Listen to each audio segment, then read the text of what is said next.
Leeds United news seems to be fairly slowly ticking over at the moment as transfer news doesn't quite flow out of the club but trickles, and not much does change day to day, but there are little evolutions. So I'm going to talk about them and why those little trickling evolutions might not necessarily be enough. But before I do, I'd hugely appreciate if you subscribe to the channel. It just helps it to keep pushing forwards and keep on going and keep everything up and going. So going to go through various bits of news, including Gelhardt, Elvedi, Jay de Villa, which I think is a very sort of interesting bit of news, and then sort of why the clock can't keep ticking on as it has been. But we're going to start with Joffy, and he's had a little bit of a discussion after his move to Hull City was confirmed. A little bit of an interview, as everyone does when they arrive at a new club, and a little bit of it is kind of pointed at Daniel Farke. So he said that every footballer wants to train hard all week and get rewarded with playing on the weekend. Now, to me, that says that he thinks he's been putting his absolute everything into making sure that he can be part of the squad, and it's not quite clicked for him. In addition to that, he added that it hasn't happened for him in the last few years, so I'm really excited to get playing again and get that match day feeling back. Reportedly, he's had a little bit of a conversation with the manager at Hull City and thinks that he will get a hell of a lot of that game time, especially when Hull aren't the best attacking side in the division quite comfortably.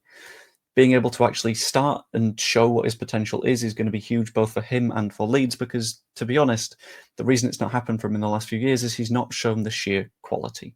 There's no chance of him displacing last season Ruter or Piru because he's not quite of that level. So this is his opportunity to prove that he can play at that extent. In addition to that, in his little conversations that he had, he's looking to play as a 9 or just behind, potentially off the right, which could be very, very interesting. A little bit more of a dynamic to his game. It could be a very nice jumpstart for his career, effectively. Yes, it's been a little bit late. I would have ideally seen him loaned out prior to that because it would have been really, really good for him to have developed by this point, but it's not happened. So now we hope. Next up, we have to talk about Nico Elvedi, who is a centre-back, right-back, left-back, can play all across that back line for Borussia Mönchengladbach, and it is increasingly looking like he is going to move away from that side, whom he has a hell of a lot of appearances for.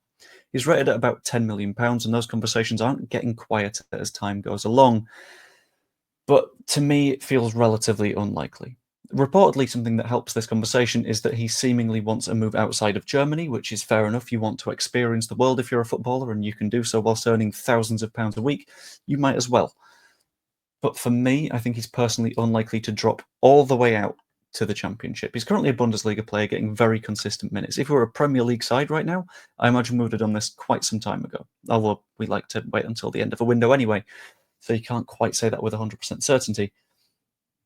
But I think he's relatively unlikely to drop out to Championship level because that is a big old step backwards for him. It'd be nice, but I don't see it being hugely feasible. Another player that I don't see being a hugely feasible buy for us is Jay de Villa, who is a midfielder who currently plays in Portugal for the side UD Leiria. Now, he's not a straight number 10. A lot of people will hear, we could sign a midfielder. He's very exciting. He plays in Portugal. And all of those things add up to number 10. That's not the case. He's a bit of an 8, bit of a 6 from time to time. Can be a creative player, but that's not his sole job. And he is a very, very highly rated player, but in my opinion, he's not worth that £12 million release clause that is sat on him. That is a vast sum of money. And whilst a lot of people have been saying, well, £3.4 million bid is the one that is rumoured, so I think that'd be about €4 million if I've got my exchange rates right in my head. Probably not, but we'll find out. That sort of sum of money, fine, because he's still a young player and wouldn't necessarily be immediately breaking into the first team. But considering we are in a place where we are loaning out the likes of Charlie Crew to get more minutes elsewhere, I don't see where he would get any minutes at the minute. In addition to that, we don't really need him right now. Look at the squad. Ampadu, midfielder, can be a centre-back, does a job. Probably going to start most weeks. Ilya Gruev, back from injury, very good holding midfielder. Joe Rothwell can progress the ball effectively. Out Tanaka can progress the ball very effectively. We don't really need to look at Jay de Villa. So whilst this was a very exciting conversation to be having whilst it was on, we also need to remember that the conversation around it was shut down yesterday. Maybe by Joe Donoghue? That feels right, but I can't remember specifically who. We don't need the guy. Would cost us a vast sum of money that would be ideally spent elsewhere.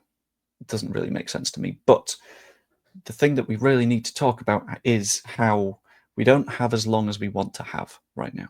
the clock is ultimately ticking, and we know that the 49ers like to leave it relatively late. So sides that would potentially say, well, we want to loan this guy to you with 100% of his wages paid, will go, we just want some wages off the books, we'll loan him to you with 50% of wages paid.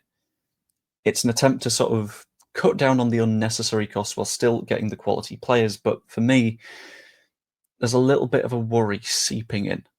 There's a little bit of a thought of, it's okay to cut down on those costs. That would be absolutely fantastic if we could do so. But whilst that clock is ticking down, some very promising players are finding their way to their future clubs.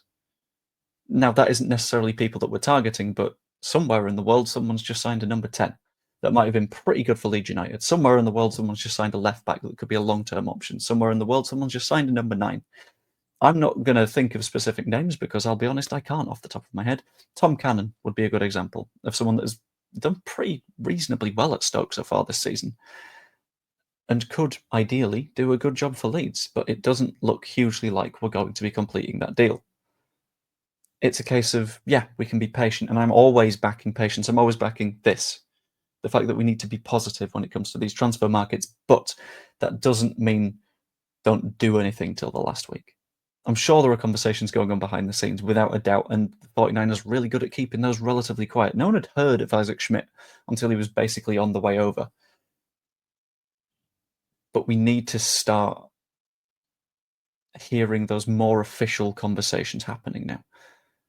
Because, admittedly, it's not the end of the month. It's not a 1st of February end of window. It's on the Monday. It's on the 3rd of February. I might have to not go to 7-a-side that night in that case. We'll find out. But it's still important that we get stuff done, because the sooner we can get stuff done, I mean, sure, we're probably not going to get anyone playing for the Sheffield Wednesday match because that's too close, or the Norwich match because that's within a few days of that. But ideally, if we sign someone now, maybe they could be in the squad for Burnley. Who knows? And if we keep on waiting, then it won't be for Burnley. It'll be for the match after that. And if it's not that, it'll be the match after that. So getting a shift on would ultimately be fantastic. More players available for more games, especially since we saw in that League Cup match that the number 9 is a little bit weak for us right now. Add that depth. I'll be a lot happier, feel a lot more secure, and it'll be a lot more good. But at the end of the day, that's all what I think. Let me know what you think in the comments down below. Like the video if you enjoyed it. Subscribe if you're not yet. That's always really appreciated. And you could even become a channel member, get early access to a bunch of videos and all sorts of stuff. It'd be genuinely just quite nice of you. And yeah, hope you enjoyed. I'll be doing a Football Manager stream immediately after this. If you're not fancying it, that's completely fine. But if you are fancying it, you can hop from one to the other. That'd be lovely. I've tried to time them so they lead into each other. And yeah, hope you enjoyed. I'll see you later. Toodaloo. I hope that people go from one to the other. That'd be really nice. Not something I've tried before, so give me a hand. Do that. Thank you.